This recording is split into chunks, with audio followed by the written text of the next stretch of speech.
It's Friday, the 24th of February, 2023. The last word in podcasting news.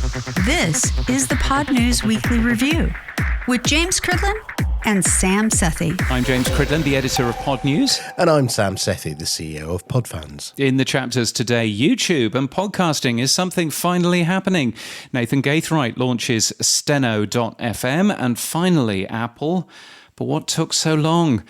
Also, hi, I'm Naima Reza. I'm the producer of the podcast On with Kara Swisher, and I'll be on later to talk about On and more. Hi, this is Mitch Downey here, the co-founder of Podverse, and I will be on later to talk about the latest version of Podverse. Hey, this is Jake Chudnow. I'm the global head of studios at Podimo, and I'll be on the show later to talk about our UK plans. They will. This podcast is sponsored and hosted by Buzzsprout. Last week, more than 4,290 people started a podcast with Buzzsprout. Podcast hosting made easy with powerful tools and remarkable customer support.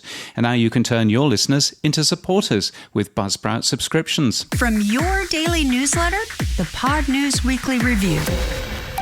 James, let's kick this off then. YouTube, have they finally announced anything useful? They seem to be saying that they've announced a test to allow podcasters to create and measure podcasts in YouTube Studio. Sorry, wake me up. What have they announced? It sounds very dull, but you think that they might be announcing something more. So come on, tell me more. Yes, well, because they haven't really announced that either. They put a little blog post up if you knew where to look, and nobody spotted it for a week.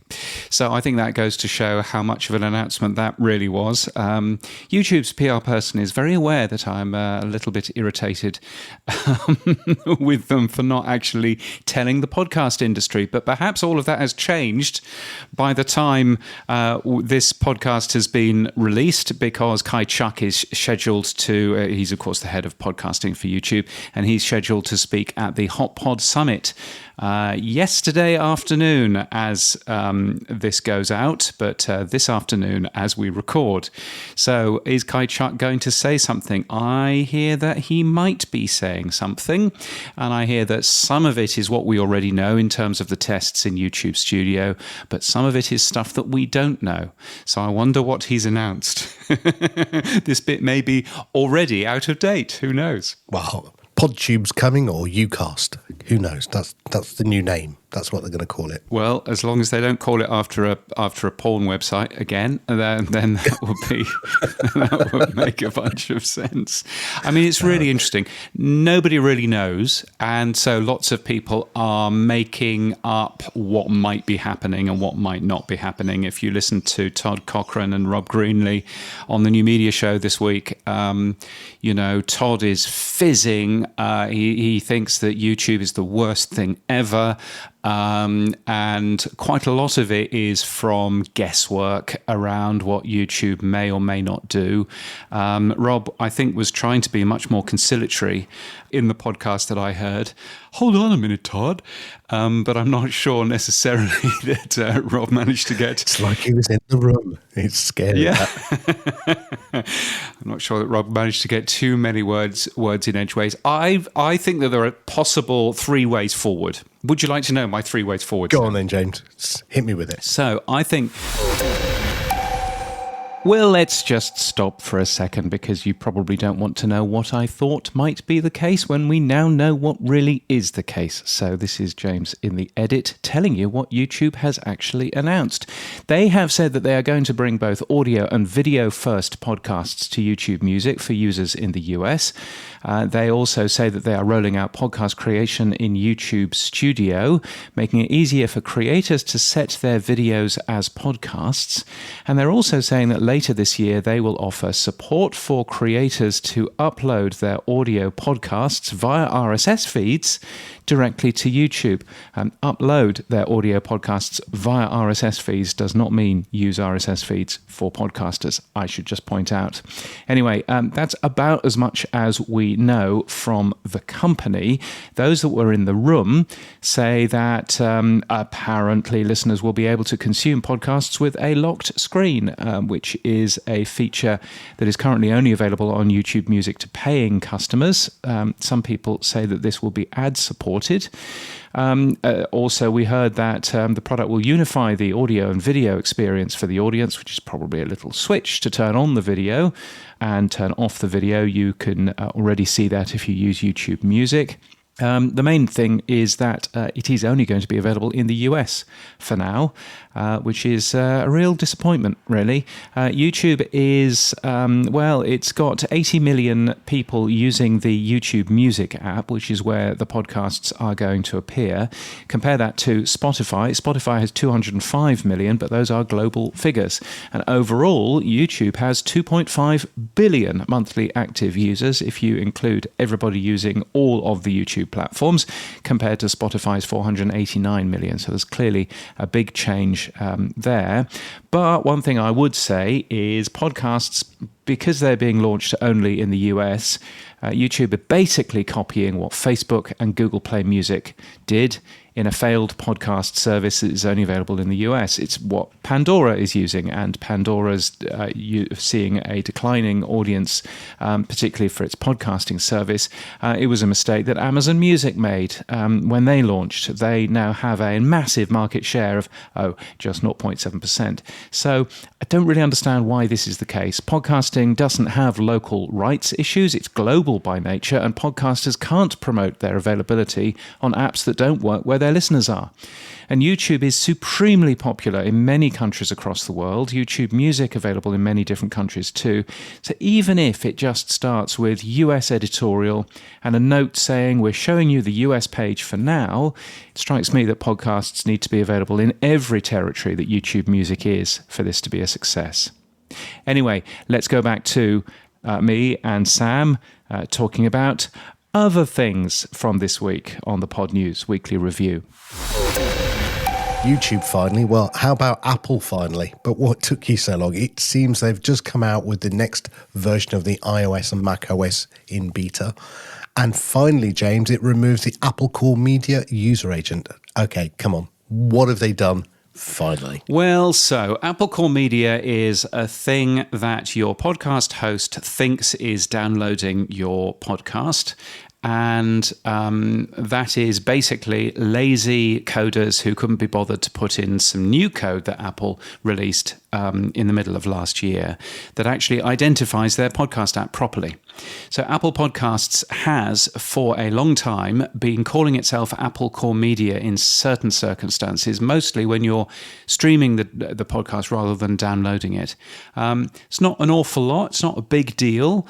But certainly when I went to look at the figures a couple of years ago, AppleCoreMedia, if you assume that all AppleCoreMedia is Apple Podcasts, then it swells Apple Podcasts numbers by about 4%. And it's not all Apple Podcasts. And the latest data that I've pulled from my podcast seems to show that about 2/3 of AppleCoreMedia traffic these days is not from Apple Podcasts. Because, of course, if Apple Podcasts is downloading it, then it appears as saying Apple Podcasts directly. So it's only people who are streaming all of this stuff.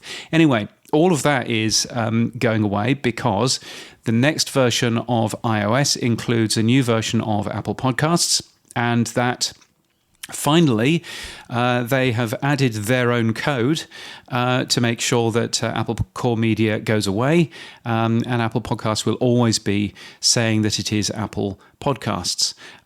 So that's good news. There are some other smaller apps which are still calling themselves AppleCoreMedia. So they are doing themselves out of traffic. Probably the bigger ones in there are Castro, Podbean, Fountain, and Podcast Republic. But you know, at the end of that, it's great to see that Apple is spending time, doing that, so that we actually know the accuracy of how many people are really getting podcasts from Apple Podcasts.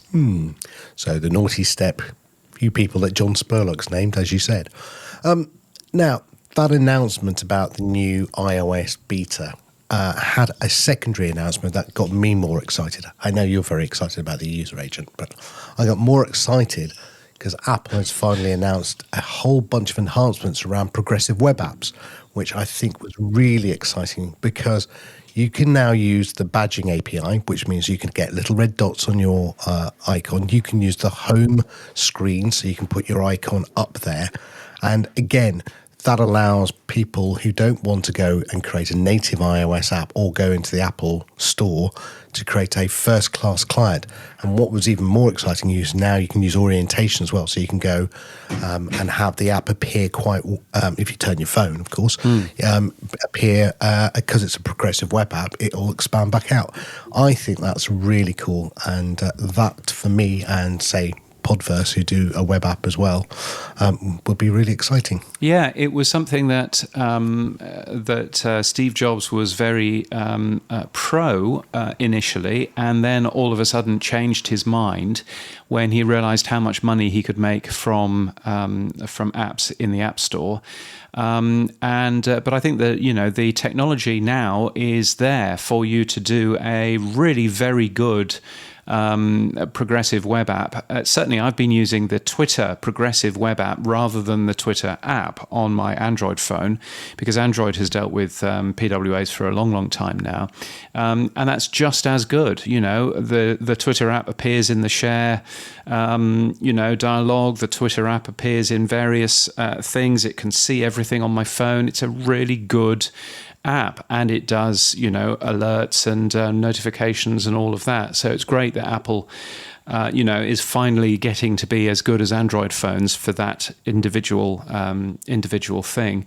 But it does also mean that it should be much easier for podcast apps to produce something which work across different mobile phones, whether it's an Apple phone or a real one. So I'm quite pleased about that. Yeah, I mean, for app developers, it means you won't have to, unless you want to, have 3 code bases: Android, iOS, and native desktop. The one downside to this, I will add, is that there is no support announced for CarPlay. So you can't do native CarPlay unless you've got a native iOS app. And as they've announced a brand new version of CarPlay with lots more toys and features, it does sort of force you back into creating a native app again. Yeah, I guess so, if CarPlay is important to you. I mean, what does occur to me, you've been able to install Podnews as a web app for a while. I have a feeling it might be a little bit broken. But, you have been able to do that for a while. What occurs to me is that what I should be doing now that both iOS and Android support notifications is to actually allow you to subscribe to new newsletters, or allow you to subscribe to new jobs or new events as they get published. That would be a really easy thing to do, I think. So maybe I should do that. Maybe that's a plan for the weekend. Who knows? I was going to say, what you're doing this weekend? No. Right. Anyway, thank you, Apple. Finally, thank you. Let's see if everyone starts implementing it. Now, Podimo, we talked about Podimo last week. They entered the UK with a big splash. They talked about supporting 20 plus companies.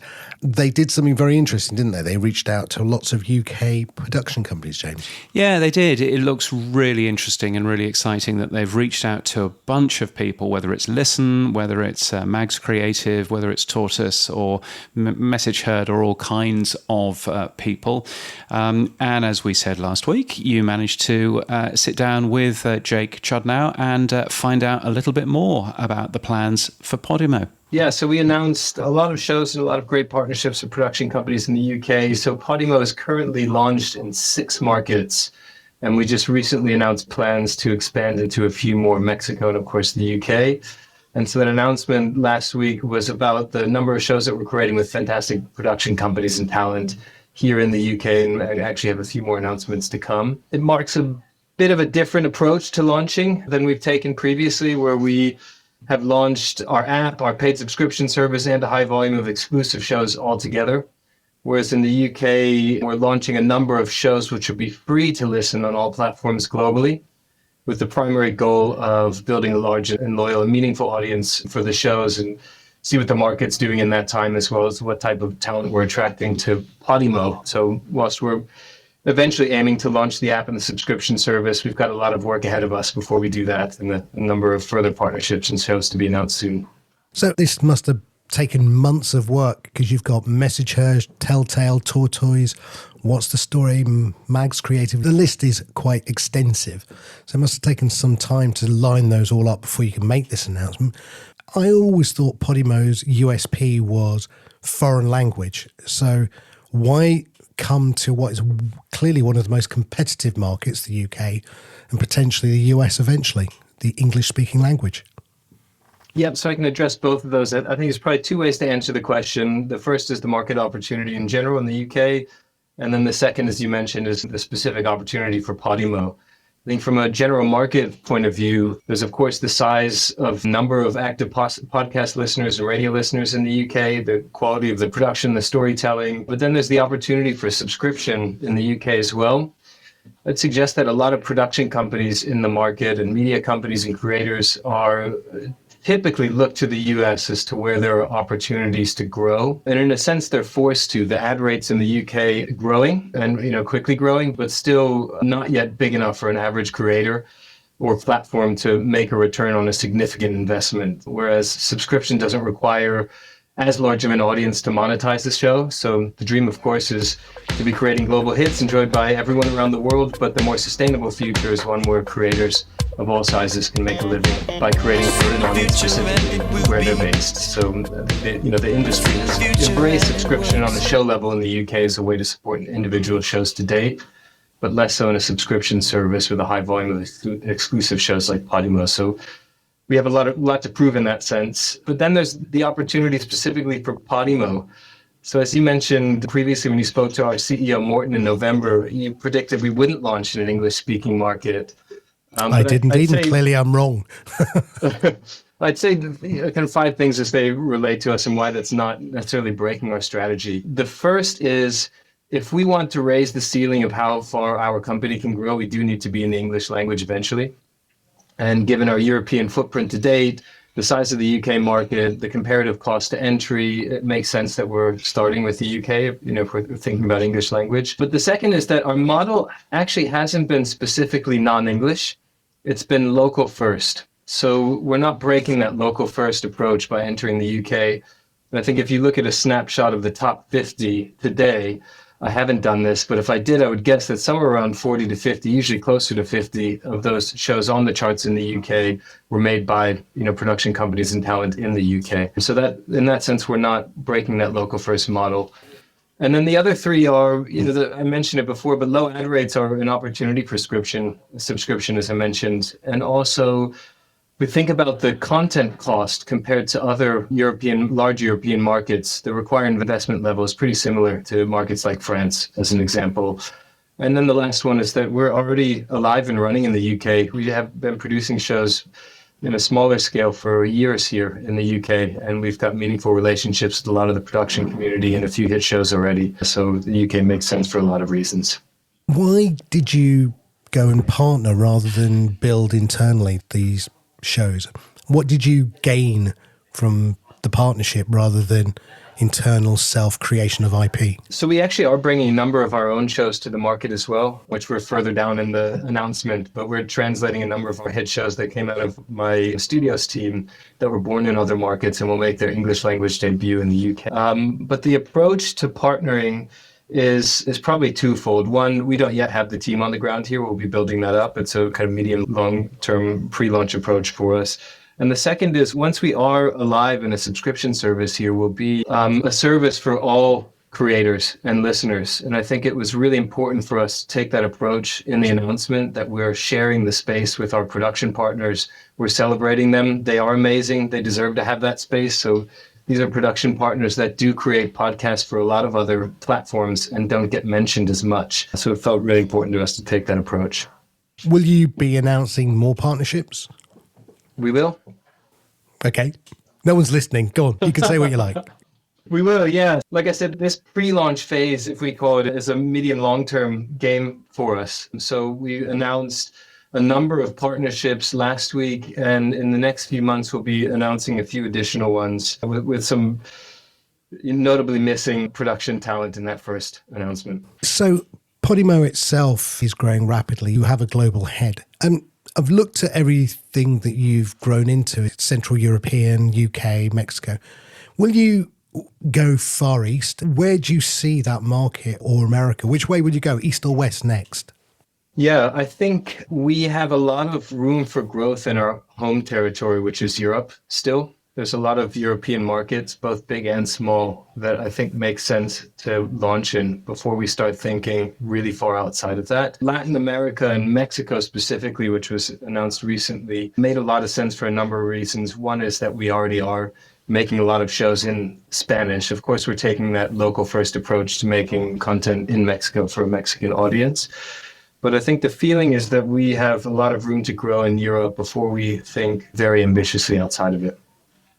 Now, the other thing you said earlier on was that all of these new shows will be open and non-exclusive. Do you think, though, because obviously that's been Spotify's strategy, that exclusive is something that you might go now? Because obviously you want to drive audience to your app, and one of the best ways, I guess, is, you can get a hit show, but it's only available on our app. Is it exclusive in your remit going forward? Yeah, and that is the model in all of the markets that we've launched in to date. With the UK, I mentioned the approach here is slightly different. The ultimate goal is to grow an audience around these shows. And the vision is that a percentage of those listeners will become Podimo subscribers in the future once the app and the subscription service is available here. So we're doing a number of things. One is growing the size of the audience. We're also trying to prove that podcasts are a format that's worth paying for. And if listeners like what they hear, they'll hopefully want more of it exclusively through us as a trusted brand and a great product that has a lot to offer in the short form audio space. Last couple of questions, given the breadth and extent of the slate that you've got. Is video on the roadmap? Video is not only on the roadmap, it's already launched. So video is a core part of our app in the sense that if a creator chooses to have video, the listener can flick it on or off with a flick of a switch. It works really nice today. It also allows us to promote podcasts in a way that feels really special on our app. So video trailers are another way that podcasters and that we can choose to promote their shows on Podimo. Brilliant. Well, look, Jake, thank you so much for telling us a little bit about Podimo and what's going on. We look forward to the next set of announcements, hopefully soon. Where can people go and find out more about Podimo? So you can go to Podimo.com. And no matter where you type that in, it will automatically redirect you to where you are.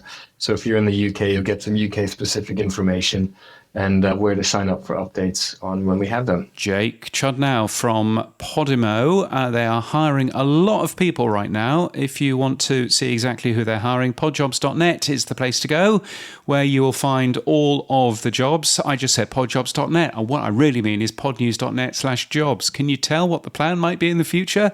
Podnews.net/jobs is where to go, and you'll find all of those open positions there. Yeah, Jake's going to be joining us at our Podnews Live event in London, and he will be at the podcast live show as well. So look forward to meeting him in real. So, yes. Yeah, it should be really good to end up seeing him. So Podnews Live is our one-day conference. The first one is in June, and it's in Salford near Manchester, and you can go and buy tickets now if you wish, and learn more information at podnews.net/live. And Jake is going to appear in the London one, which is going to happen towards the end of September in sunny London town. So I'm looking back to going home, mate. Looking back to going home, aren't I? Yeah, God blimey. I'll get the cockles and mussels out for you, mate. Lovely. Yeah, that's it. Cockles and mussels. I've got no idea. No idea what that accent is. Anyway, let's move on. Yes, quickly, before they sign you up to the next Mary Poppins. Chim, chimney, chim, chimney, chim, chim, chiree. Now, story. There was a story last week there was a story a couple of weeks ago that we did an interview with the guys from Bumper, Dan Meisner, talking about listen time. And they've given a little bit more detail about what listen time is now, James. So tell me more. What have they said now that listen time should be? Yeah, so they are very keen on listen time as the right metric rather than downloads, particularly if you are looking at this from a point of view of producing branded content. I would suspect they've created a detailed method of calculating it, which is essentially going into Apple Podcasts and using some of the data from there and using some of the data from Spotify, and they detail exactly what to highlight and what to end up doing. It's a good piece of work. I'm not entirely convinced that I think that listen time is the right metric. I think that downloads has something to do with that, and I'm mostly saying that because obviously I produce a podcast which is 4.5 minutes long every day, and 4.5 minutes long doesn't end up giving you a very long listen time figure, it turns out. So I'm much more happy with my download numbers rather than my total listen time numbers. Selfish. Although I would imagine it would be really interesting to have a look at this podcast, which has very many fewer downloads, but looking at the listen time of this podcast versus the listen time of the Podnews Daily. I can tell you what the Podnews Daily's numbers are because I did actually work it out. It's 860 hours for January. 860 hours, it's nice, but 55,000 downloads is rather better. So It sounds better, yeah, yes. I'm sticking with that. But yes, you can go back to episode 9 in season 2 and hear Jonas Woost talking about listen time, and both Jonas and Dan will be at Podcast Movement Evolutions, and they're both talking, I think, in various different things in Las Vegas in the next couple of weeks. Now, Podfans does use listen time. We do calculate that, and we will be giving hosts the ability to aggregate anonymously their listen time. I think from what I read of the report from Jonas Woost and Dan Meisner was, at the moment it's a way of you having to go into the inspect tool within your browser to get the data that they want. I think it will be beholden on the app developers to provide this. But then I was trying to work out, it would need somebody like a John Spurlock to then take what we produce as listen time in aggregate across the industry of podcasts to upload that into an OP3-like tool where you could then aggregate it across apps, because that's the only time it will be useful as a piece of data. Because if you just did it on its own, no. Yeah, I agree with that to an extent, but obviously the rest of media is measured using a survey, and so you ask 10,000 people, and then you times that up to the total amount of people, and then you've got numbers. It's TV works in that way. So actually, I just looked at Apple's numbers because virtually nobody uses the Podnews Daily podcast on Spotify, but I was still able to then work out, okay, well, this is the average in terms of a download, and let's times these up by the total downloads that I had, and blah blah blah. So I think that you can probably do a fair amount. I think, in fact, Bumper have said that they have produced a tool which will go in and grab the information from Spotify and from Apple Podcasts and basically spit out the numbers for you anyway. So they've got a web scraping tool doing that sort of thing, and I think that makes a bunch of sense. And you can of course pull listen time for YouTube as well, and for various other things, and from Podfans as well. So that will be really helpful. But yeah, I think yes, it would be useful for something like OP3 or some service like that to be able to share, grab that data from more places. And it may well be that some app developers already have that kind of information in their, in their stats tools. Yeah, they probably do. In the report as well, I love how they put the wrench in the works here is that AppleCoreMedia user agent, which makes it very difficult for podcast hosts to report an accurate number of Apple podcasts attributed to downloads. Well, the good news, Dan, is that Apple iOS 16.4 fixes that problem for you, I think. Yes, indeed. Although it's not much of an issue right now anyway, I wouldn't have thought. But so interesting seeing that. Also interesting seeing a couple of new things. So the IAB has announced a new industry digital audience measurement currency called Ipsos Iris here in Australia. Now the IAB, we should just sort of mention, is there is a US version of the IAB and it's called the IAB. And then there's the IAB in the UK and the IAB in Australia, and they are but aren't the same organisation. So actually they can do different things in different markets depending on what that local market wants. IAB Australia has done this Ipsos Iris thing, and actually they're copying the UK, and they're using this for TV figures. But it was really interesting reading the press release, because it turns out that they could probably use this technology to work out other media download or play figures as well. So potentially it could be used for podcasting as well. So interesting taking a look at that. And in fact, next week I'm off down to the IAB in sunny Sydney to learn a little bit more about this and all things audio. So doubtless I can report back from there. Good, because I was going to ask you the question, is the IAB even relevant anymore? Given that they allowed iHeartMedia to buy downloads and dupe advertisers and say that was a legitimate IAB download. I just wonder whether the IAB is useful. Well, I think that's a very good point. And I think perhaps, it would make sense for podcasting to have its own, as I've been wittering on for a long, long time, for podcasting to have its own advertising bureau, if you like, to help with that sort of thing. I would completely agree with you there. In the same way, talking about downloads then, James, SiriusXM's podcast network remains number one. The latest data from Edison says, and the Acast Creator Network is at number 9.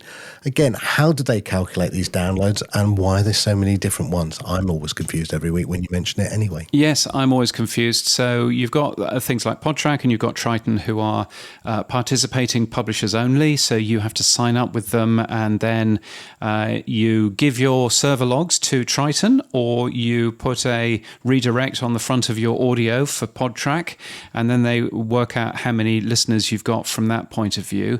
In terms of Edison's podcast metrics, they're really good because they are worked out using a survey, just going to ordinary podcast listeners and actually asking them what shows are you listening to, for how long, and blah blah blah. So actually Edison Podcast Metrics measures everyone, and measures in terms of total audience, total reach, if you like that term in the UK. So the SiriusXM Podcast Network number 1 in that list. Interestingly, Acast has come from nowhere to be new at number 9, which I wonder whether that's just a measurement trick rather than anything else. I wonder whether actually Edison was properly measuring the Acast stuff in the past. But I'd like to learn a little bit more about that, because normally it's a very static list.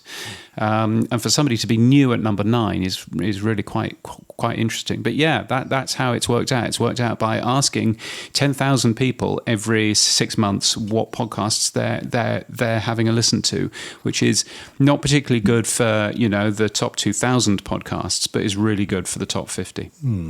Now, I saw a report from a friend of the show, Steve Pratt, who used to be at Pacific Content, who used to do all of our at Christmas and New Year's with you, James, didn't he? The predictions and look back. He's come up with a new term called earned value. And Steve Pratt says most podcast marketing is wrong. In an interview he did with Stephen Goldstein, which was a good interview. He's now thinking about it as, I don't want to grab attention or steal it or buy it, which all sound very selfish. It's about earning it. And I read the full thing, and it is very interesting, and I think it's worth a full listen. Steve says, I think Bumper is the other side of the coin of what I'm doing. I'm focused on how to earn attention, and listen time is about measuring time and attention that has been earned. And I'm very much bullish on both of those, because if you look at value for value, which I think is the right way to do it, and measure value through the payment in Satoshis per minute, which is how I'd like to see podcasting go forward rather than downloads. Sorry, James. Then I think earned attention as a metric could be very interesting, and listen time as a metric could be very interesting.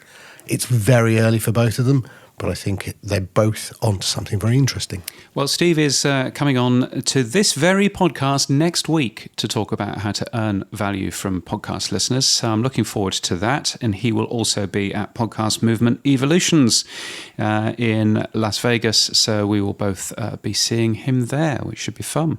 Now, talking about guests, we mentioned Vox Media last week, who had all kinds of massive, great big fundraising rounds and all kinds of things. And you managed to reach out to Naima Raza, who's the executive producer of On with Kara Swisher, which is an excellent Vox Media podcast.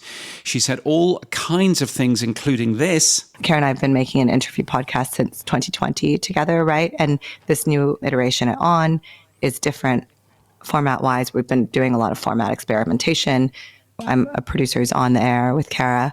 I don't have an ambition. I didn't get into this like having a vision for what the next step looks like, and I'm guilty of that through my career. I've seen doors open and then walked through the ones I liked a little bit. And so right now we're so early in. I want to keep growing the show. It's doing really well and people seem to like it. We want to learn more. We'll probably do listener surveys soon because we're almost 6 months old, and want to keep experimenting and getting the show really right. That's the near-term future for me. And also continue to write and to do film work as well, to continue to do projects on the side and continue this kind of portfolio career that I've built for myself. And you can hear the full interview. It's a good long one. It's well worth a listen in our Podnews Extra feed. You'll find Podnews Extra wherever you find this podcast, probably. So go hit that up. It's another podcast which is sponsored by our friends at Buzzsprout. And it's a great, great interview. So Naima Raza from Vox Media on the Podnews Extra podcast. Did you do what mere mortals asked you to do last week, James? I didn't. No, I haven't. Value for value enabled it, and I really shouldn't I? So yes, that's. I'll put that on the list. Is that another job for the weekend? That's another. That may be a job for the next half hour. Who knows? Yes. Now, last night a DJ saved my life. No, I'm not trying to sing you the song. It seems Spotify's launched an AI-powered personal DJ featuring with stunningly realistic voiceovers. You're out of a job, James, if you're thinking of going back to Virgin or the BBC, and so am I if I'm going back to River Radio. So DJs look like they're in the past if Spotify launches this service. Now, why am I talking about DJs and AI powered? Well, because I think there may be something in it for podcasting. So can I use the cheesy line, James? AI killed the radio star? No, I shouldn't use that one. No, you may not. No. And I'm going to fine you if you do use that. Yes. But did you see the announcement? And what do you think? Because I do think this could be a really interesting way for podcast discovery if they adapt it to podcasts. Yeah. Well, the video that they have put online has a stunningly realistic voice. I'm X, and from this moment on, I'm going to be your own personal AI DJ on Spotify. Because it is a voice that they have recorded for the video. It's clearly not an AI-generated voice. It's clearly just a voice that they've recorded for the video. I'm not stupid. Are you sure? I'm absolutely convinced about that. And Spotify can come at me if they wish. But also, the voiceover talks over the songs, which Spotify can't do. They're not allowed to under the terms of their music licenses. So the video is misleading because it's not actually showing what the product is. Radio analyst Matt Deegan has said in a blog post today that Spotify still misunderstand what a DJ does. If you listen to what the DJ says, then he basically says, well, it sounds as if you've been listening to quite a lot of songs from the 80s over the last couple of weeks, so here's another great song from the 80s. Next up, some of the music you had on a lot back in 2018. To me, there's nothing of value in there. There's nothing of value in this DJ a guy saying why the algorithm has chosen a new song for you. There's one bit of value from the video that they put up, which is where the voice, who calls himself X, because of course he does, the voice says something like, we thought you might like something new, so here's a brand new release. You've been into dance music lately. I got this brand new release to get you moving. And I thought, well, that's good. If they then explained who the brand new release was and why this listener should be interested in it. Because as it currently stands, there's nothing to actually help the listener into a brand new release. And what a presenter does, what a personality or an announcer or whatever you want, or an RJ, whatever you want to call it in your own country, but what a presenter does is that they actually help people understand why this is going to be a good listen and why you should give the next 4 minutes, your full attention and all of that. But there's none of that with this crappy AI DJ. So, and by the way, AI, I'm not even convinced that there is any AI in there whatsoever. I think it's just, it's like machine learning was a year ago. I think someone has told Spotify, you need to be using the word AI in your press release. And so that's what they've done for this particular thing. As you can tell, I'm a fan. Yes, massive. Can't wait, can you? Luckily for you can wait because it's only in the US and Canada, so you won't be able to get it anyway. It's in the US and it's in Canada, and it's only for paying Spotify customers. And I'm not a paying Spotify customer, so therefore there's no chance of me hearing that yet. But you can imagine the Australian version, when that launches, you can imagine how bloody annoying that's going to be. Yes. Come on, Skippy. So no. Awful. Anyway, awful. The only reason I mentioned it because I thought one of the bits from it was that they were looking at back catalogue and extracting content. But you may be right. Maybe it was just let's do buzzword bingo and put AI in where we haven't had AI before. Because hey, it worked for Microsoft and they got a lot of value from saying that they were going to support Bing with AI and open chat GBT and etc. So hey, yes. Although being fair, they actually did. But did you see what it did? Of the video that I've heard of this feature, there is no AI there at all. The only thing that is happening is this. This DJ is saying, "You've been playing lots of songs from the 1970s, so here's another one." Why would you even interrupt music with an annoying voice telling you that? I do think AI has got a place, though, with podcasting. I do think Whisper, for example, for transcriptions. I do think maybe a chat GBT could be used to summarize show notes. And I do think there is an element of discovery that AI could be used. So I don't want to dismiss AI and podcasting out of hand. I do think there is something in it. I just don't know when someone's going to do something about it. Let's move on to more positive things. Lots of new people with new jobs. Ray Harkins is now Director of Podcast Sales at Sonoro Global Media Corp, which is exciting. Efim Shapiro has joined the New York Times as the Senior Audio Engineer for Times Opinion. He joins from Vox. My friend Simon Cross is joining Soundwide. Now, you may not have heard of Soundwide, but they are the company that own plug-in company Isotope, among others. And Simon, who was a brilliant product manager for me at the BBC about 15 years or so ago, he has been working for Meta. And he's, thank heavens, jumped out of that, and he is now joining Soundwide as Chief Product Officer, and I'm sure that he will be very excellent at that. He completely understands audio, so that's a really good hire for them. Susan Wojcicki has stepped down as CEO of YouTube. She's been at Google for almost 25 years. Neil Mohan will be the new CEO. He's currently Chief Product Officer for the company. What do you know about Neil Mohan, Sam? Wow. I was hoping you were going to do this. because we are so good as English people at foreign languages. He's Indian. That's the main thing. Go brother. Yes, he basically is going to be, as you said, the chief operating officer. I just like to point out that there is quite a few Indian people who are in the senior roles. You've got Narayan at Adobe, you've got Satya Nadella at Microsoft, Sundar Pichai at Alphabet, you've got Arvind Krishnan at IBM, you've got Ajay Banga at MasterCard, and Indra Nooyi used to be at Pepsi.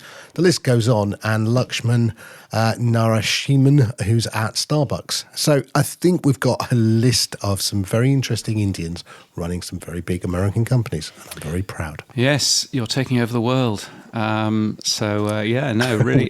really interesting to see, and interesting to see what that means for YouTube as it continues to grow, and of course after the big podcast announcements. No podcast announcements at all. Please delete when we make this.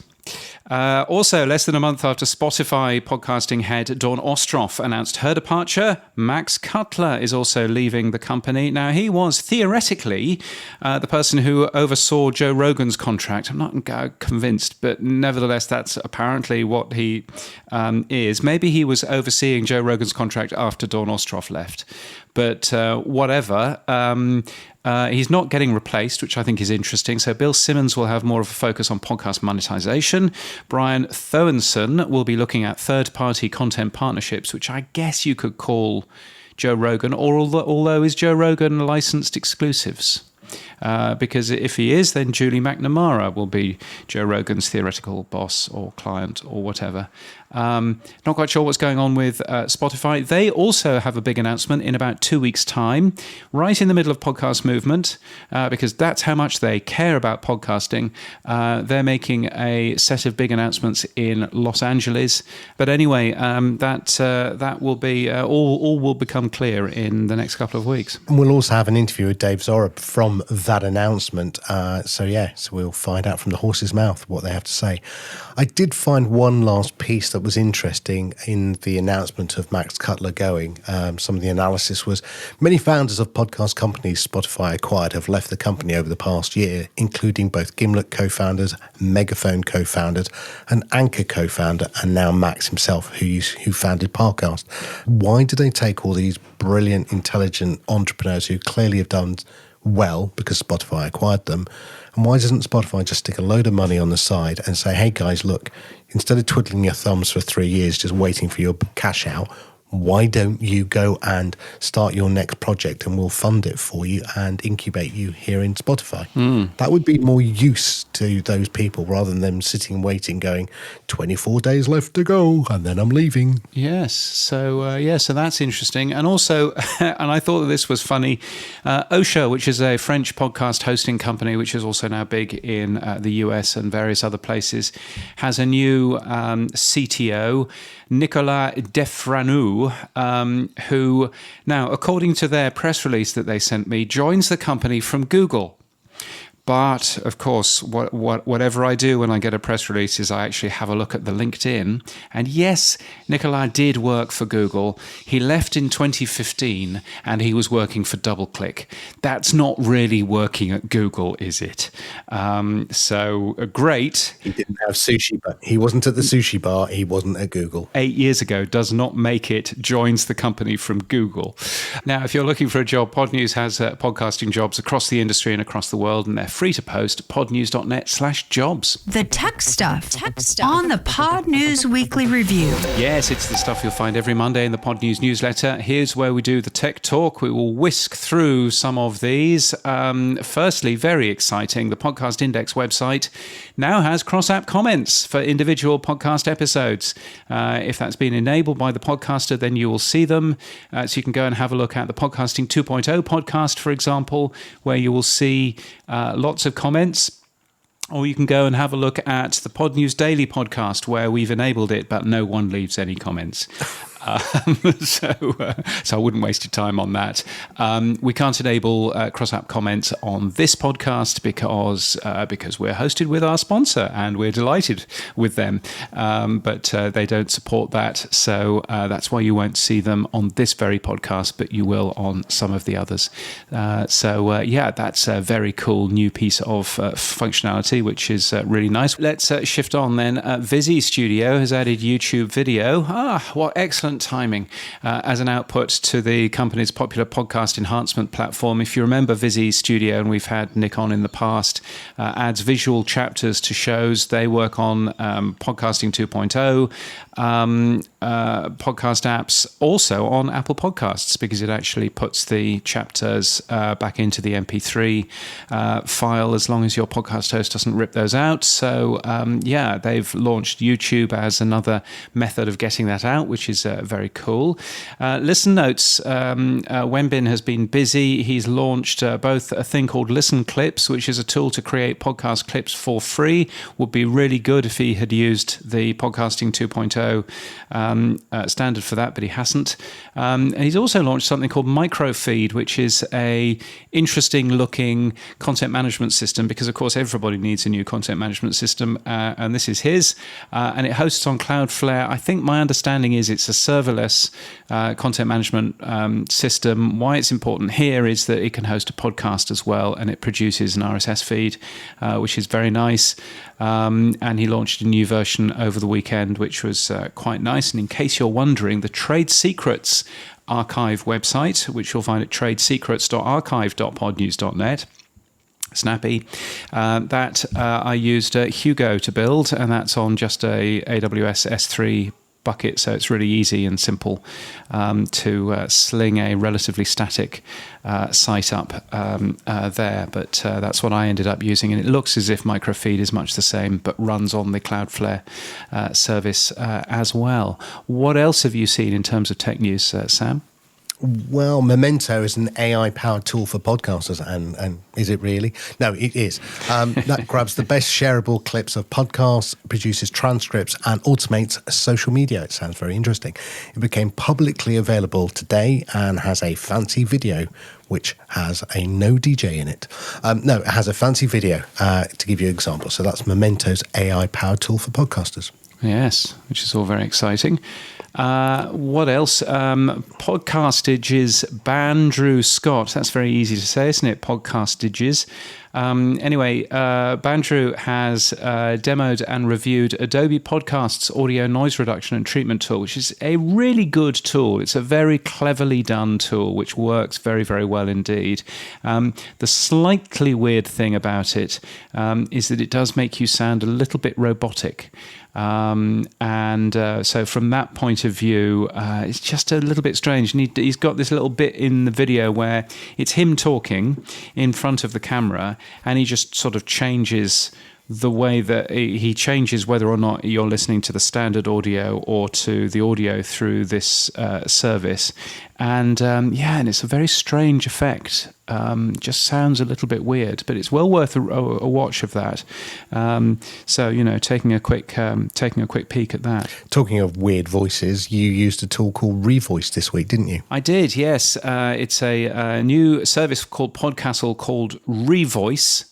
And what it is, I read 70 sentences, and the tool then makes a clone of your voice, so you can record podcasts or make changes just using text. And I thought, brilliant, and so I negotiated a free month, which was hard enough with the folks who put this service together. I think they're in Romania or somewhere. So I ended up getting a free month, which I really must cancel because otherwise they will take money out of my credit card. And I trained it to use on my voice, and this is what it sounds like. And this is what it sounds like. This is me on Podcastle, and it sounds like this. It's a bit robotic, to be honest. Some of the vowel sounds are a bit wrong. I wonder whether it is confused at my British accent and is expecting an American accent. But it is based in Eastern Europe, and some of what I hear in this voice sounds Eastern European as well. I don't really know. The tool will remove uns and hers. It has a remote recording tool and a multi-track editor. It's a very nice tool, but hang on, time to be real again. But yeah, I'm not necessarily sure. Seamless. Absolutely couldn't tell. And Podverse is doing a bunch more things, including videos and push notifications and all kinds of stuff, Sam. Yeah, well, I got very interested because obviously they've been using lit, the live item tag, for a while. And I haven't really spoken to Mitch Downey, so I thought I'd reach out to him and find out what's new about the latest version and why they've moved into doing a Podverse with video. So we spoke about lit, we spoke about the alternative enclosures, James, which you'll be happy to know, and we spoke about cross-platform app support as well. Podverse started a long time ago. It's one of the first things I did to learn how to code, like 2014. And at the time, it was a web app for creating podcast clips. That was the purpose of it. And since then, it has grown into a podcast app for web, iOS, Android, and does just about every feature you could ask for a podcast app. So when did you first hear about the Podcast Index 2.0 namespace extensions, features, tags? It's funny. I heard about it through James Cridland right at the beginning. Who's he? Never heard of him. It was like by a coincidence too. So 2.5 years ago or so, I was looking for ways to get involved in open source with the podcasting community. And I happened to see on Podnews that James had some open websites or some GitHub repos. I made some changes to it, and he reached back and said, hey, there's this thing going on, Podcast Index, Podcasting 2.0. He sent me episode 1 before it was released, and I've been all in ever since.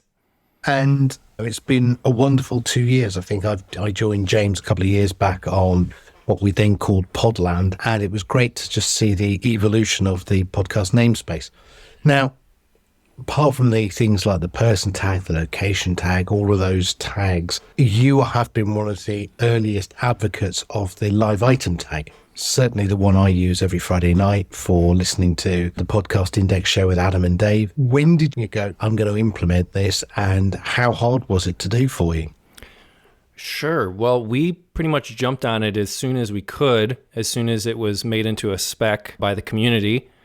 And it just so happens that Adam's show, No Agenda, already had a live stream. So we had a major podcast that we could integrate with and that there was already an audience for that wanted to use the feature. And it wasn't all that difficult, to be honest. It's not that big of a paradigm shift to load a live stream in a media player versus a recording. And yeah, so we jumped on it right away, and it's been one of our most popular features since we've done that. And it works really well with being able to interact with a live show, with a live podcast. Now, one of the ways that people interact, for those who don't know, is using something called a boostergram, a live comment with a micropayment. When did you first come across micropayments, and then when did you first come across Alby as well? Well, that was all through the 2.0 community and the value for value namespace spec that we have. And it just makes sense that when I'm listening to a show, I want to contribute to a creator as I'm listening, if it's one of my favorite shows. And in order to do that, we want to make it as easy as possible. So we want it in the app, not have to ask the listener to go to PayPal or go outside of the app to be able to send money. Just put it right there within the player, and then also to send a message along with it. So it's not only a donation, but you can send a personalized message with it. Yeah, and so that was a new idea that came through 2.0, and we held off for a while on implementing it because there just didn't exist a service that we could use to integrate with it. The people who had implemented it before us were actually hosting their own wallets and sending money from their own wallets, and we didn't want to get into that. We didn't want to get that overhead. Alby came into the picture, and they have an open API that's super easy to integrate with. And yeah, so we just use their API to send requests, and you log in with your account, and then you're ready to go. It's just the boost buttons appear, and you can send money to the podcasters. And it works really well. I use it on Friday nights with, as I said, live boosting to Adam and Dave. When you first implemented it, did users come back to you with, oh, what the hell's this, Mitch? Or did they pick up on it pretty quickly? What was the reaction to it? People have picked up on it pretty quickly. It's in the app for people who are looking for it. We're primarily a podcast listening app, and that is our focus is listening first. And we make these features available for people who want them. So people who are using the value for value feature typically are seeking it out and familiar with it. So we really haven't had too much trouble or people saying they're confused, they don't want to see it. It's opt-in within Podverse, so you can have experience with it on or you could have it with it off. And Alby has just made it really simple, and it works pretty reliably in my experience. There's a lot of things going on with the Bitcoin Lightning Network that can be complicated, and they have smoothed it out to make it so the user doesn't really have to think about that stuff. So one of the things I found interesting with Podnews was when we first implemented boostergrams was people were giving you one sat and then the classic line of, have you got it? Did you get it? And then we've now started to see higher amounts. Is that the same that you've seen on Podverse? Yeah, I think the amounts have gone up over time as people have gotten more familiar with it and comfortable with it. And also, sats was a new currency for people in general. They didn't have like a mental model of how much that was to currency we're used to using. So we actually added in Podverse a translation within the app that shows you how much a sat is actually worth. So when you send 1,000 sats or 10,000 sats, it'll say it's translated into 25 cents or $2 or $20, stuff like that. So I think that has helped a bit. This is new tech to a lot of people, and to get some perspective on how much money they're actually sending. Yeah, I think it is. It's vocabulary that people are getting comfortable. As you said, Alby's done a great job in simplifying the way that you can get your wallet and you get your sats and you can top it up with fiat currencies. So I think all of that's good. One of the things that I found interesting, and you only did it recently in the latest version, is you've implemented video as well. Why have you gone down that road? Considering you said only 5 minutes ago that Podverse is primarily a listening app. Yeah, well, it's a natural fit. A lot of podcasts have video. I would say an increasing number seemed to have video. If you're going through the trouble of recording the audio, you might as well have cameras there. So a lot of shows are adopting that. And there's also a new video live stream feature that's made possible through Podcasting 2.0, which we think is a game changer and like a real step forward for RSS innovation to allow video live streams to be distributed along with your podcast. So your audience can watch your video live stream within the same app that they would listen to the audio recordings or watch the video recordings. Yeah, talk to us more about that, because that is very new. Is this using what, something like StreamYard, or is this an HLS server, or how's it being implemented? So for live streams, they are typically hosted on a site like PeerTube, which is basically an open source version of YouTube. You can host their own server that allows their live stream to be watched by anyone. And we use something like PeerTube because it's open and available to any app that wants to watch it. So we use HLS. That's another advantage of going in this direction of video live streams. HLS is a more feature file version, file type for media. And like one of the advantages of using HLS is you could be watching a video live stream and you can switch between the different resolutions. So if you want an ultra high resolution, you can select that. If you want a very low resolution that doesn't take a lot of bandwidth to load, you could select that option. So yeah, that's the state of things currently.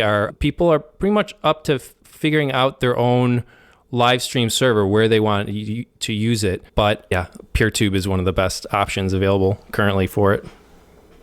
Are any of the well-known popular podcast hosting companies implementing any of this? I haven't really seen any one of them yet implement support for audio live, let alone video live. Do you know of any?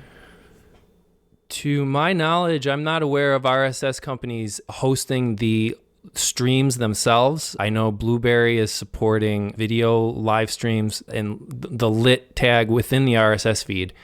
As for the actual audio that's streaming, I think podcasters are mostly on their own today, which there are quite a few that have already adopted it, people that already had live streams for their podcasts, but we're still in a phase where the hosts don't do that for the podcaster. If anyone is interested in this, I would recommend them going to podcastindex.social and asking the community there, because a lot of people have accomplished it, and we're happy to help others learn how to do it themselves. Yeah, I still though think it's a competitive advantage for hosts over their other competitors if they start doing this. I mean, it would be really cool if they implemented a shared HLS server. So it was a premium value-added service. So you went to your host and said, yeah, here's my RSS feed, but actually I'll pay you a little bit extra. Oh, great. Now I've got my audio feed for live streaming. Or, oh, look, even for a little bit more, I've got a video feed. And again, I suppose it's chicken and egg between the app providers like yourself. I assume you're using the medium tag within the Podcast Index namespace to enable this, are you? We are using the medium tag that helps with identifying if something's video or film, but medium itself is not that critical to live stream, as it's more of the live item tag. But I would agree that I think there's a tremendous opportunity here for a company that would be interested in helping people share HLS live streams, video live streams. There's growing demand now. Typically, live streams were centralized in big tech platforms, and that's just how it went. That's your only option. Now, with adding live streams to podcasting, they can be available to any app. They're not locked into a specific big tech platform. So, yeah, I could see a company spinning up their own PeerTube instances and selling on a monthly basis podcasters the ability to broadcast from their servers. Are you also using the alternative enclosure or supporting it? See, I'm really struggling. There is a really good tag called the alternative enclosure, right? And you've probably read about it just as much as I have. And very few companies support it, again, from the hosting side. So very few apps will support it. And it would seem to me crazy that we've got a live item tag, we've got an alternative enclosure and a medium tag, when actually, if the app itself, like Podverse, went, oh, okay, we're supporting video and we're looking down your alternative enclosure. Yep, there's your MP4. Lovely job. We'll just turn on our video stream as well. Wouldn't that be so much simpler? Yes, that's what alternate enclosure would allow, is that you could have multiple media formats within one feed. So typically podcasters today, if they have audio and video, they have an audio feed and they have a video feed, two separate things. Well, that could just as easily be one feed, and you just toggle between the video or audio version. So that's the main advantage of alternate enclosure, in my opinion. Yeah, I was talking to Todd Cochran over at Blueberry about this, because he has an audio and a video feed. And he simply said, it's Apple's fault. They require two separate feeds. They don't support one feed, and therefore he has to produce two feeds, and therefore he's not going to integrate the two into one. So thanks, Apple. That's really the reason. But it would be lovely if a host enabled it so that you could upload into one single feed, both audio and video, and support the live item tag, and allowed you to do a shared server. And again, I think they could charge for it, so it's not like do this for free. And it would certainly move the needle forward so much for podcasting, wouldn't it? Yeah, I agree. We do offer partial support for alternate enclosure tag. It's on the website only. It's not in the mobile app yet. But an interesting way to maybe get around this is with the HLS. It's a video format, HLS. Within it allows you to provide different resolution sizes and also an audio-only version. So I don't know if Apple Podcasts plays HLS files, but it contains within the file format. It's more advanced than the MP3, MP4 world of file types. So if you just have HLS, it kind of sidesteps the need for alternate enclosure. There's definitely still a need for it, but this is a way to get more broad file type support within the Apple structure of just one type of media file. And I can see Adam's talked about it. I can see radio stations using live audio all the time, live video occasionally. I've had a radio station and we were using a third-party service called Radio King out of France, and we were broadcasting from a radio studio live shows, and then we would add video to the live stream, and we would do both. It was cobbled together solution, but using Whooshka, which sadly has gone to Spotify now and died, they had this really cool service that took your live stream, your RMTP stream, and they would transfer that at the end into a podcast, into Spotify, Apple, or anywhere else, right? So we were taking live shows, broadcasting them live over DAB, Alexa, and the web. And then at the end of the show, Whooshka would do all the magic for us and put it into Apple or Spotify as a podcast. It was perfect, totally perfect. But Whooshka's gone, sadly, and no one seems to have a service like it, which would be great as well. Interesting. I wasn't familiar with Whooshka. Sad to hear that Spotify has made it no more. So apart from lit and video and lots of other things that you're working on, I know that you've been working on CarPlay and various other things. What's coming up for Podverse next? What's in the roadmap? Well, something we're most excited about in the past month is that we have had major upgrades to performance and the app, just major bug fixes. It works a lot faster than it ever has, and it's a smoother experience. We're getting great feedback. So we're excited about that, and we want to keep focusing on that to make sure that it's like a premium podcast listening experience. I don't know if I've mentioned that we are free and open software. So we give all of our software away for free. People can copy it and modify it and do whatever they want with it. So we do this on evenings and weekends and our days off. We don't have a full-time job working on it. And projects that are open source tend to feel like they're open source. They tend to feel like it's not quite at the quality of the big corporate apps. And hopefully with this recent round of updates, that's not the case anymore. Hopefully the app is working quickly and is in the upper tier of podcast listening experiences. And going forward, the live experience is a priority. We want to improve the live experience even more. For example, we want to add the ability to pause and then rewind within the app while listening live. Just handle some of the different network interruption use cases. Our focus is primarily on smoothing out the live stream experience. And after that, it will be Android Auto. We're anxious to begin working on Android Auto. Again, there was a big announcement. I'm not a big Android user, but I'm a big iOS user. There was Apple 16.4 Beta 1, which had two big announcements. One was massive update to CarPlay, which they're planning. So there's brand new version of CarPlay coming out to all car manufacturers next year. So you've got much more control over the car's widgets and gadgets, and hopefully that'll mean more controls for podcasting. The other one that they had was a massive upgrade for progressive web apps. So taking the web client and making it a first-class client alongside the iOS client. So for things like badges and screen notifications and push notifications. I know you've got an iOS native app, but would you look at also making Podverse a progressive web app?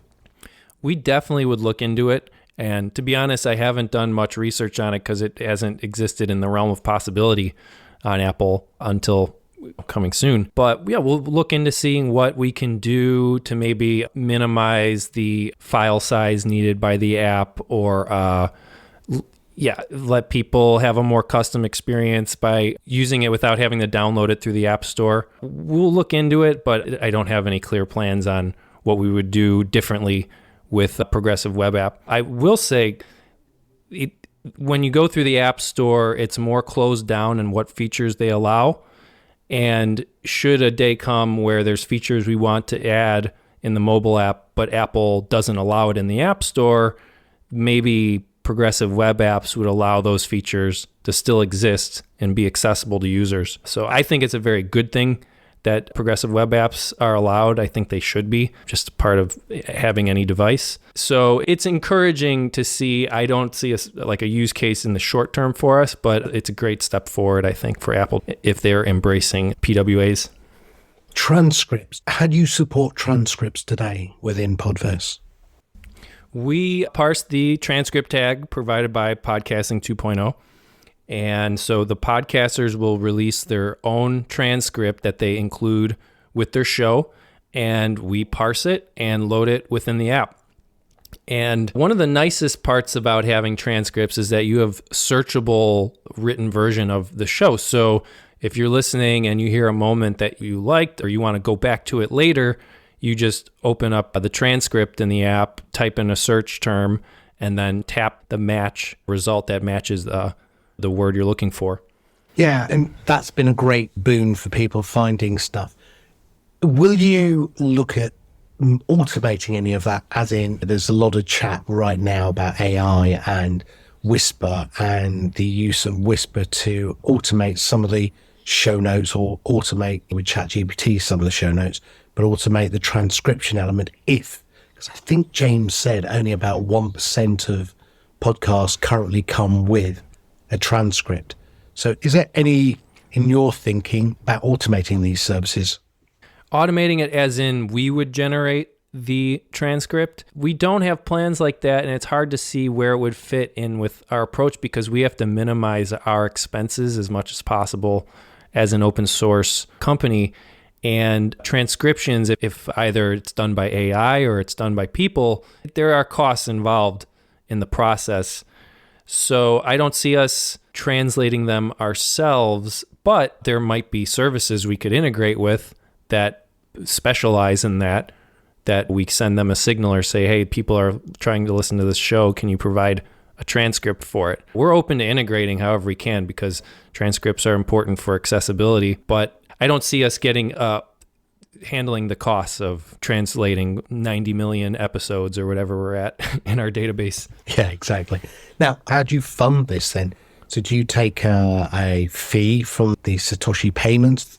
Are you going to be looking at streaming sats, or do you get third-party external donations, or do you have I know you mentioned the premium service. How do you fund Podverse?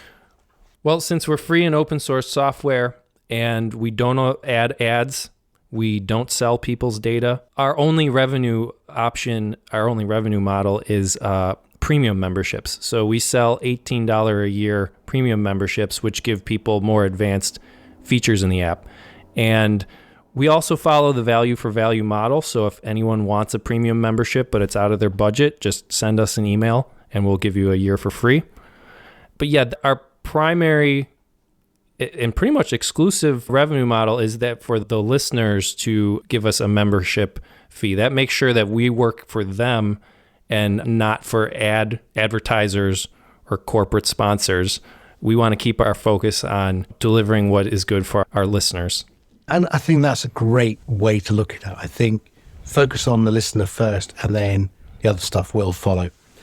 Mitch Downey, Podverse co-founder, thank you so much. Where can people go and get Podverse, find out more about what you guys are doing? What's the best place? Sure, our website, podverse.fm. Otherwise, the app is available on the App Store, Google Play, and F-Droid. Brilliant. Mitch, thank you so much. Thanks, Sam. Mitch Downey from Podverse. You should be going and downloading that. It's very good. You'll find it in your favorite app store. Upcoming events coming up include, of course, Podcast Movement Evolutions, which is March the 7th, the IAB Audio Summit, which is next week in Sydney. And of course, the big news is that this very show is going to be live at Podcast Movement. And lit.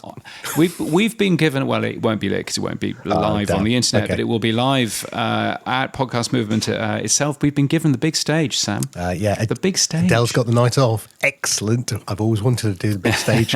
Not that stage then. No, not that stage. No. So March the 9th at 12 p.m. So at noon, March the 9th at 12, we will be there on the big keynote stage. Please come along and see us. We would very much appreciate that. The good news is that we've only been given 45 minutes, so it'll be significantly tighter than this current show is. But please do come along.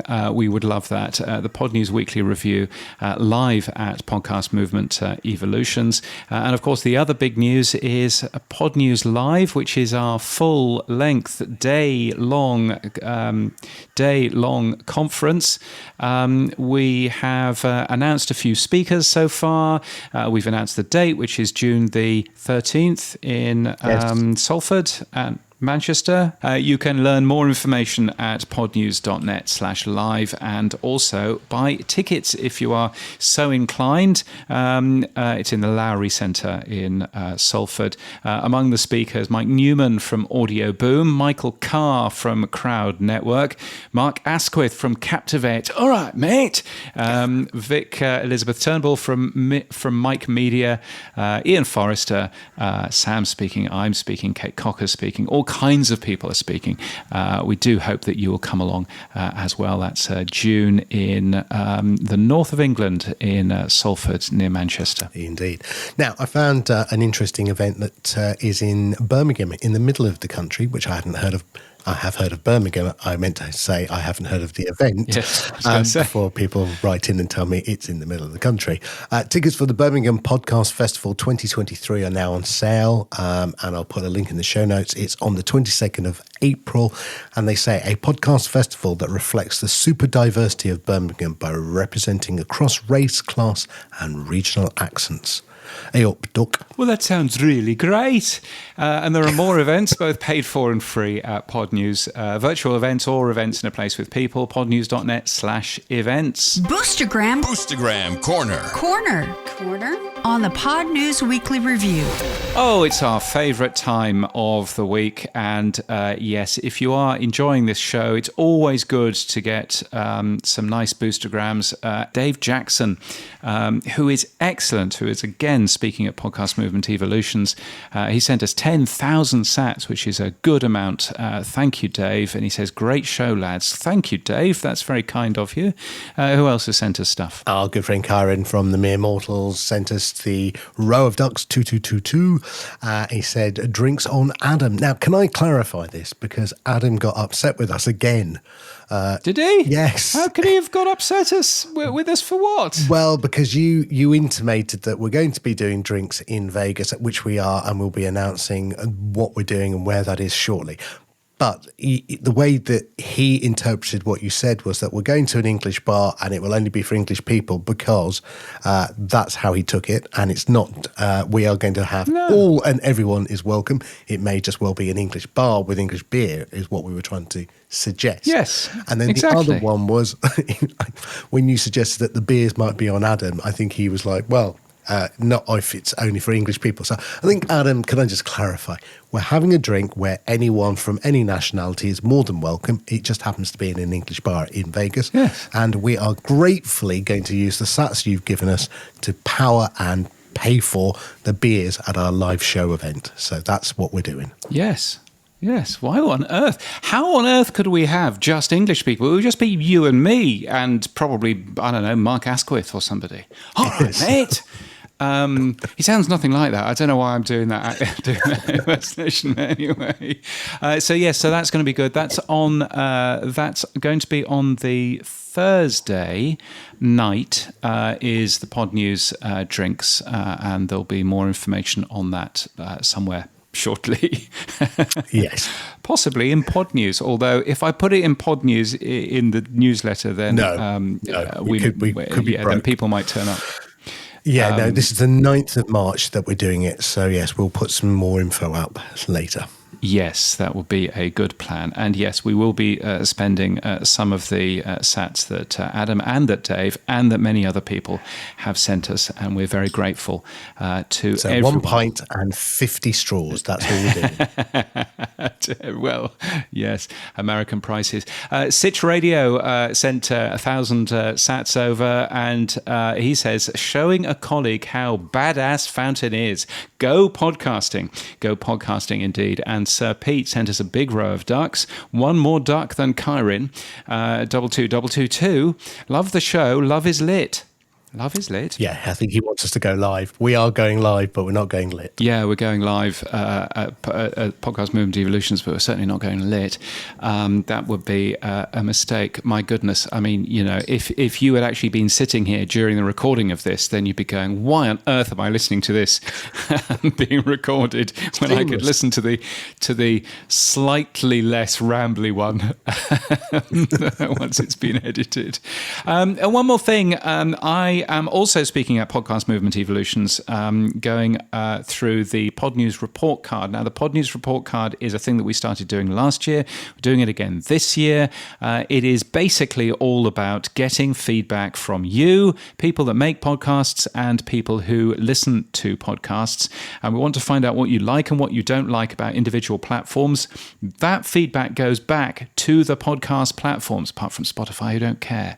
But apart from them, it's going back to the podcast platforms. I'm seeing Amazon, I'm seeing Apple, I'm seeing our good friends at Google, and I've got the right person to send it to at YouTube, whether or not they're interested or not. But, Apple and Amazon are certainly very, very interested in what you say, and this is how you can actually get your feedback back to them. It takes very, very short amount of time, couple of minutes. You need to go to podnews.net/report card. I specifically built it so it's really quick and simple to fill in. Podnews.net/report card. And it would be super good if you wouldn't mind filling that out. And also super good if you wouldn't mind giving us your support so we can continue making this show. You can become a power supporter at weekly.podnews.net. You can subscribe in Apple Podcasts at apple.co/podnews, or support us with sats, of course, by hitting the boost button in your podcast app. And if you don't have one, podnews.net/new podcast apps will help you find a brand new app. Now, what's happening for you this week, Sam? Well, we've hinted about it, the Pod News Live in Manchester. I tell you what, the Americans are scrambling now on Google Maps to find out where Salford is. That's for certain. I mean, but, it's near Manchester. No one's ever heard of Salford. But as we mentioned, the tickets are now live, so please go and look. But I was really excited because, I have had a busy week talking to lots and lots of wonderful people in the podcast industry, as you said. We also managed this week to get Matt Deegan, Oscar Mary from Fountain, Charlotte Newing from Mag Creative, Harry Morton's joining us in London, Jake Chuddo from Podimo, and very excitingly also Liz Pollitt from ACAS, who's the SVP of marketing there. So they are joining us. I'm imagining a dinner or something. I am actually, yes. I'm going to go and see my friend James Bishop from One Fine Play, who's got a dozen independent podcasters turning up, and we're going to be talking about all things podcasting over dinner, over a fine wine as well, maybe. Well, very nice. Are you having any lunches or anything like that? Well, got to keep me going. I'm going for a lovely lunch in Marlow with Naomi Meller. She's the founder of the International Women's Podcast Awards, and they've just renamed their company. It's now called Everybody Media, and she's partnered with Rebecca Pennington. So I'm going to find out more about that, and we might even have Naomi as a guest in a couple of weeks' time to talk about the publishing awards that she's a judge on. Indeed. And finally, Podfans, how's that going then? Well, thankfully it's going well. Thank you, James, for asking. And we now have the wait list is going to be open this week. You will be top of it, James, so don't worry. Well, you won't be on the wait list. You'll be in. I'm already in. You're already in. Yes, I'm already getting feedback. Please. Yes, I'm getting great feedback. No, I'm really excited because if we've got to the point of having a wait list, it means that everything else is pretty much ready to go. And so next Monday, I will be sending out invites to loads and loads of people. Hopefully they'll come on board and have a play and be gentle and give me some feedback. And then we'll announce more of it at Podcast Movement when I'm on stage with the guys from Alby. Excellent. Well, I look forward to hearing more about that at Podcast Movement Evolutions, and that's it for this week. Oh, and you're not up to anything then? Oh, yes, there is always that, isn't there? Am I up to anything? I went to a great thing in the centre of Brisbane yesterday, which was all about bots on Mastodon and bots on other things as well, and bots on Twitter. And it was basically a wake for, after Elon Musk banning all of the bots on Twitter. So it was, it was really good to go and see other folks from the Mastodon instance that I use. So that was jolly good. And early next week, down to sunny Sydney to learn more about how the IAB is working here in Australia. So that should be a good, fun thing too. And that's it for this week. You can give us feedback using email to weekly@podnews.net or send us a boostergram. If your podcast app doesn't support Boost, then what are you doing? Grab a new app from podnews.net/new podcast apps. Yes, our music is from Studio Dragonfly. Our voiceover is Sheila D. And we're hosted and sponsored by Buzzsprout. Podcast hosting made easy. Get updated every day. Subscribe to our newsletter at podnews.net. Tell your friends and grow the show. And support us. The Pod News Weekly Review will return next week. Keep listening.